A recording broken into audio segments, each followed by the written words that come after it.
Hello everyone, आज हम लोग एग्ज़ाम सीरीज़ में क्विक रिवीजन के अंडर हैंड एनालिटिकल स्टडी में कोहर्ट स्टडी को स्टडी करने वाले हैं। तो वीडियो स्टार्ट करने से पहले अगर आप इस चैनल पर नए हैं तो प्लीज़ इसे सब्सक्राइब कीजिएगा और वीडियो हेल्पफुल लगती है तो प्लीज़ इसे लाइक एंड शेयर ज़रूर कीजिएगा। तो चलिए स्टार्ट करते हैं कोहर्ट स्टडी। तो सबसे पहली स्लाइड हमारी रहेगी कि did investigator assign any exposure. अगर इन्वेस्टिगेटर पॉपुलेशन को एक्सपेरिमेंट या कोई एक्सपोजर दे रहा है, अगर हाँ तब वो हमारी स्टडी एक्सपेरिमेंटल रहेगी, अगर नहीं तो हमारी स्टडी वो ऑब्जर्वेशनल रहेगी। तो फिलहाल आज हम बात कर रहे हैं ऑब्जर्वेशनल स्टडी के बारे में। ऑब्जर्वेशनल स्टडी में हम कोई भी एक्सपोजर ग्रुप नहीं देते हैं। अब इसे कंपैरिजन ग्रुप के अंडर हैंड हम दो पार्ट्स में डिवाइड करते हैं। कैसे? अगर कंपैरिजन ग्रुप है, मतलब एक पॉपुलेशन को हम कंपेयर कर रहे हैं दूसरी पॉपुलेशन के साथ में, तब हमारी स्टडी होगी एनालिटिकल स्टडी। अगर कोई कंपैरिजन ग्रुप नहीं है तो वो हमारी डिस्क्रिप्टिव रहेगी। एनालिटिकल स्टडी के अंदर हमारी रहेगी cohort, case control and cross sectional. Okay, and in descriptive study में हमारी रहेगी case control, case series, survey and ecological study. तो ये स्लाइड बहुत इंपॉर्टेंट है, ये आपको बिल्कुल कंफ्यूज नहीं होने देगी। तो आज हम एनालिटिकल स्टडी के अंदर कोहर्ट स्टडी को पढ़ रहे हैं, जो कि ऑब्जर्वेशनल स्टडी में आती है और उनमें कंपैरिजन ग्रुप होता है। ठीक है, तो कोहर्ट स्टडी। तो जब भी आप कोहर्ट स्टडी का नाम सुनते हैं तो आपके दिमाग में एक बात आनी चाहिए, that will be prospective study. Prospective study का क्या मतलब होता है? जो कोहर्ट का ही दूसरा नाम दिया गया है, जिसे हम लॉन्जिट्यूडनल स्टडी और फॉरवर्ड लुकिंग स्टडी भी बोलते हैं, और ये कॉज टू इफेक्ट पे वर्क करती है। तो आप अगर कभी भी इन टर्म्स को कहीं देखते हैं तो आपको ये देखना है कि एनालिटिकल स्टडी में कोहर्ट स्टडी होती है, वो हमारी prospective studies, longitudinal studies, forward looking studies and cause to effect study. Okay, then next आते हैं, अब हम कोहर्ट को डिटेल में देखते हैं। तो कोहर्ट का क्या मतलब होता है? The group of people sharing the same common characteristics, जैसे कि birth cohort, marriage cohort. Okay, तो यहाँ पर क्या होता है, ये जो ग्रुप ऑफ पीपल होते हैं ये कॉमन कैरेक्टरिस्टिक्स शेयर करते हैं। जैसे कि बर्थ कोहर्ट में इनका बर्थ सेम डेट पर या डे पर रहेगा तो इनका एक ग्रुप बन गया। मैरिज कोहर्ट मतलब इनकी मैरिज सेम हुई है या फिर सेम डेट पर हुई है या ये मैरिड है। तो ये सारे जो ग्रुप ऑफ पीपल होते हैं जो कॉमन कैरेक्टरिस्टिक शेयर करते हैं, वो होता है हमारा कोहर्ट स्टडी।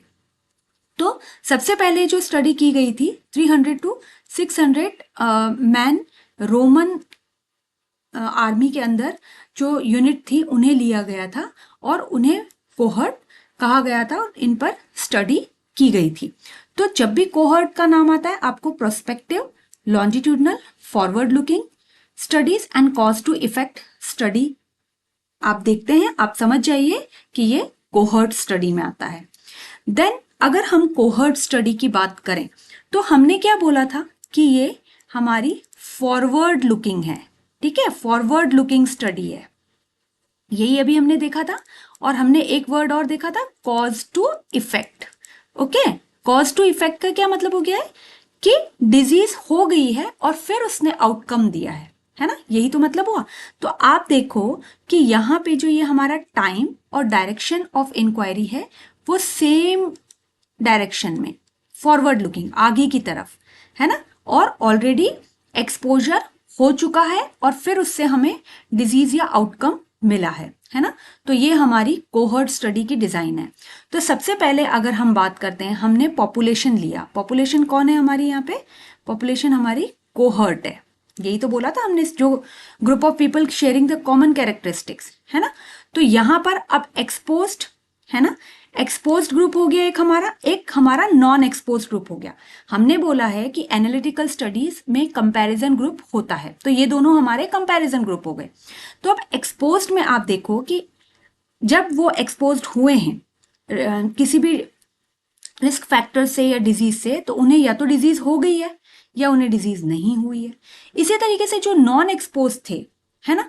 जब हमने उन्हें चेक किया जो मतलब अभी एक्सपोज नहीं हुए हैं, तब उनमें भी हमें डिजीज देखने को मिली और डिजीज देखने को नहीं मिली। तो ये दो तरीके की चीजें हमें एक्सपोज और नॉन एक्सपोज में देखने को मिली।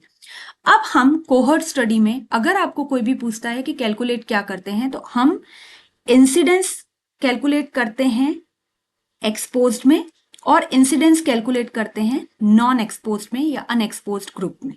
और फिर इनसे हम क्या कैलकुलेट कर रहे हैं, हमारी रिलेटिव रिस्क। ओके, कि कितनी रिस्क है डिजीज, कितनी रिस्क पे डिजीज हुई है। ठीक है, तो ये है हमारी कोहर्ट स्टडी में। इट इज वेरी इंपॉर्टेंट कि एक्सपोजर से आउटकम एट द टाइम, जो इनका डायरेक्शन है फॉरवर्ड लुकिंग में, एक्सपोजर मतलब कॉज टू इफेक्ट। ये जो है हमारा कॉज से हमारा क्या इफेक्ट हुआ, मतलब क्या इफेक्ट मतलब हमें क्या डिजीज मिली, और इनका डायरेक्शन जो है वो फॉरवर्ड लुकिंग है, आगे की तरफ है। ठीक है, क्या कैलकुलेट करता है, incidence in exposed and non-exposed, and further it calculate relative risk. So it is very important slide, so for better understanding of cohort study. Now elements of cohort study. अब हम cohort study में करते क्या हैं, हमने बोला कि हम सबसे पहले cohort को select करते हैं, यही तो बोल रहे हैं हम कि selection of study subject। तो study subject कौन है हमारे, स्टडी सब्जेक्ट हमारे कोहर्ट है, जो common people sharing the same characteristics, कुछ कैरेक्टरिस्टिक्स शेयर कर रहे हैं वो। तो या तो वो स्पेशल ग्रुप भी हो सकता है, जैसा कि हमने बोला मैरिज कोहर्ट, बर्थ कोहर्ट, या वो जनरल पॉपुलेशन भी हो सकती है ना, कि इस पर्टिकुलर पॉपुलेशन के अंदर से हम जो है स्टडी सब्जेक्ट चूज कर रहे हैं। अब उनको चूज करने के बाद में हम क्या करेंगे, एक्सपोजर पे डेटा लेंगे, है ना। ये देखो यहाँ हमने बोला है कि हमारे एक्सपोज्ड ग्रुप है और नॉन एक्सपोज्ड है। अब हम लोग क्या करेंगे, एक्सपोजर पे डेटा लेंगे। कैसे, या तो इंटरव्यू बेस पे ले सकते हैं या हम मेडिकल रिकॉर्ड्स के बेस पे ले सकते हैं। Then selection of comparison group. अब हम या तो हमने बोला ना एनालिटिकल स्टडी में कंपैरिजन ग्रुप के अकॉर्डिंग ही हम देखते हैं कि ये ऑब्जर्वेशनल स्टडी में दोनों ही आती है, एनालिटिकल और डिस्क्रिप्टिव, लेकिन कंपैरिजन ग्रुप के अकॉर्डिंग हम इसे एनालिटिकल में लेके आते हैं। अब वो कंपैरिजन ग्रुप हमारा या तो इंटरनल हो सकता है या हमारा एक्सटर्नल हो सकता है। ठीक है, देन हमने एक ग्रुप तो हमारा जो है कोहर्ट का ले लिया, दूसरा ग्रुप हमारा जो है वो कंपैरिजन ग्रुप ले, तो ये दो ग्रुप ले लिए। अब हमने क्या किया, इनका फॉलो अप किया या सर्विलेंस किया या एग्जामिनेशन किया, जो भी हम रूटीन में हम इनका फॉलो अप करेंगे। देन हम फॉलो अप करने के बाद में जो डेटा हमें मिला है, उस डेटा को हम एनालाइज किसके तौर पे करते हैं, incidence and relative risk. Okay, तो वो हमारा इंसिडेंस रहेगा और रिलेटिव रिस्क रहेगा। अब इंसिडेंस किस में है, हमारा एक्सपोज ग्रुप में, और इंसिडेंस हमारा नॉन एक्सपोज ग्रुप में। इन दोनों पे हम इंसिडेंस कैलकुलेट करेंगे और फिर हमारा उससे हमारी रिलेटिव रिस्क कैलकुलेट होगी कि कितनी रिस्क है पर्टिकुलर डिजीज के लिए। ओके, तो ये हमारे एलिमेंट्स हैं कोहर्ट स्टडी के। Very important table, 2x2 table for cohort study. ये देखने में आपको टफ लग रही है, बट ये टफ बिल्कुल नहीं है, तो हम इसे बहुत इजी एक्सप्लेन करते हैं। सबसे पहले हमने बोला एक्सपोज ग्रुप होता है हमारा और नॉन एक्सपोज ग्रुप होता है, यही तो बोला था अभी हमने। एक्सपोज ग्रुप में हमें एक में डिजीज हुई है और एक में डिजीज नहीं हुई है, एक एक्सपोज ग्रुप हो गया। अनएक्सपोज का भी सेम, डिजीज हुई है और डिजीज नहीं हुई है, यही तो पढ़ा था देखो हमने यहाँ पर इस टेबल में, है ना। एक्सपोज ग्रुप है, एक को develop disease, remain non disease, non expose में भी develop disease, remain non disease, तो यही हमने टेबल में ले लिया। अब जो एक्सपोज ग्रुप है जिनके अंदर हमारा जिन्हें डिजीज हुई है ना, तो वो है हमारा ए, और नॉन डिजीज जिन्हें डिजीज नहीं है वो है हमारा बी।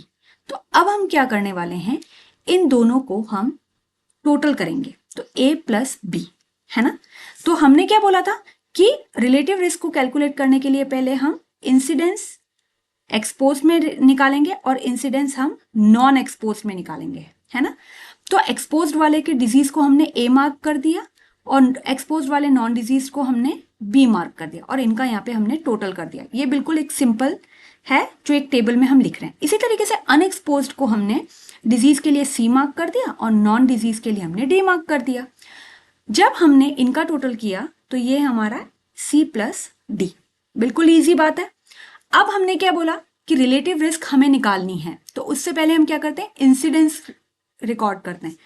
इंसिडेंस कैसे कैलकुलेट करोगे, एक्सपोज्ड में और नॉन एक्सपोज्ड में। तो देखो हमने यहाँ पर लिया है ये A, तो इसको हम यहाँ पे लिख देते हैं A divide by A+B total, है ना। अब देखो A क्या होता है, डिजीज, इंसिडेंस क्या होता है, नंबर ऑफ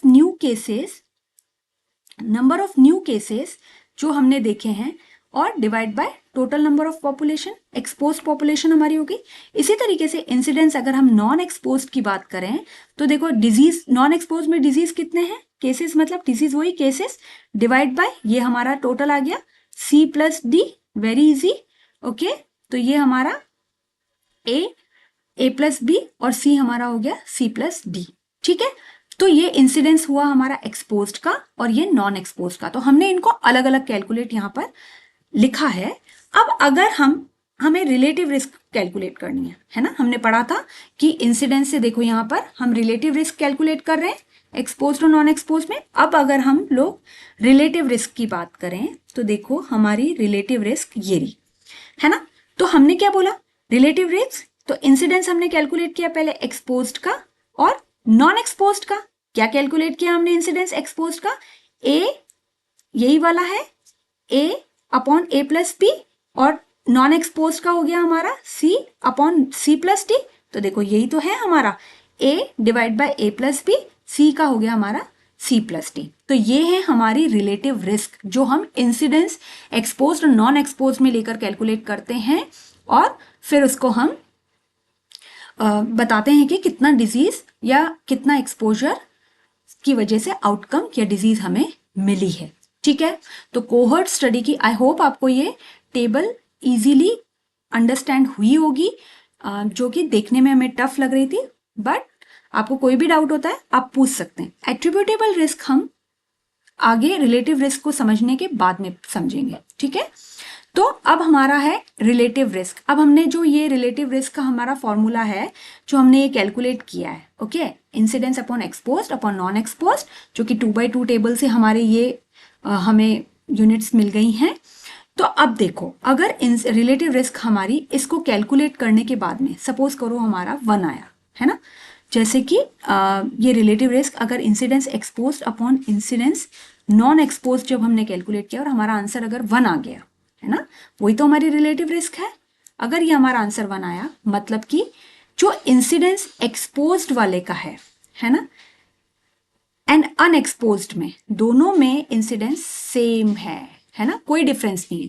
मतलब कि एक्सपोजर जो है वो डिजीज से एसोसिएटेड नहीं है ना, दोनों का ही सेम है, तो फिर कोई डिजीज है ही नहीं।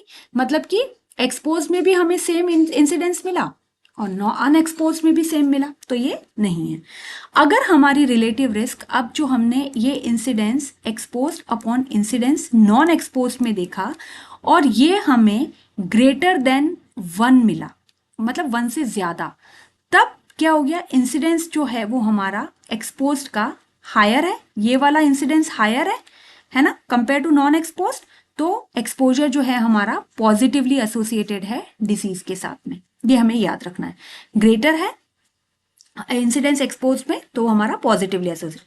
अगर हम रिलेटिव रिस्क 1 से कम बताएं, है ना, अगर हमारा आंसर रिलेटिव रिस्क का इंसिडेंस एक्सपोज में और नॉन एक्सपोज में अगर हमारा 1 से कम है, 1 हमें आंसर 1 से कम मिला है, मतलब लेस देन 1 आया है, तो इंसिडेंस जो है एक्सपोज्ड का वो लोअर है कंपेयर टू नॉन एक्सपोज, तो मतलब ये वाला ज्यादा है, तो एक्सपोजर जो है हमारा नेगेटिवली एसोसिएटेड है डिजीज के साथ में।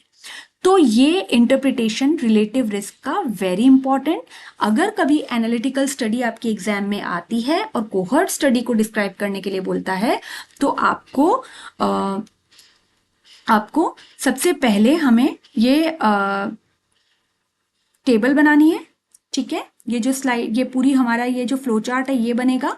उसके बाद में हमारी ये डिजाइन ऑफ कोहर्ट स्टडी बनेगी कि क्या है, देन एलिमेंट्स क्या कर रहे हैं हम, ये 2/2 टेबल बनाएंगे हम, रिलेटिव रिस्क और इंसिडेंस रिस्क, और फिर हम रिलेटिव रिस्क को इंटरप्रेट करेंगे कि वो कैसे हमें बताती है। कि क्या डिजीज हुई है नहीं। अब देखो हमने यहाँ पर एक टर्म पर देखा है एट्रीब्यूटेबल रिस्क। ओके, तो एट्रीब्यूटेबल रिस्क में क्या होता है, रिलेटिव रिस्क तो हमें बताती है कि हाँ कितना डिजीज के होने के चांसेस हैं, बट एट्रीब्यूटेबल रिस्क हमें बताती है हाउ मच एक्स्ट्रा, कितना ज्यादा। ओके, कितना ज्यादा और चांसेस हैं होने के। तो इसे हम कैसे रिकॉर्ड करते हैं, कैलकुलेट करते हैं। तो यहां पर देखो इंसिडेंस है हमारा एक्सपोजर का, माइनस किया हमने इंसिडेंस नॉन एक्सपोज्ड का, है ना, और उसे हमने डिवाइड किया इंसिडेंस एक्सपोज के साथ में, मल्टीप्लाइड बाय 100 किया। ओके, तो ये है हमारा इंसिडेंस एक्सपोज, तो ये हमें बताता है एट्रीब्यूटेबल रिस्क। ओके, कई बार वाइवा में पूछा जा सकता है, तो एट्रीब्यूटेबल रिस्क और रिलेटिव रिस्क में डिफरेंस क्या होता है, तो आपको ये फॉर्मूला पता होना चाहिए। और एट्रीब्यूटेबल रिस्क हमें बताता है कितना एक्स्ट्रा है। आई होप यहाँ पर हम लोगों ने कोहर्ट स्टडी को कवर किया है। नेक्स्ट वीडियो में हम एनालिटिकल में ही केस कंट्रोल को डिस्कस करेंगे। मिलते हैं अगली वीडियो में। Till then take care.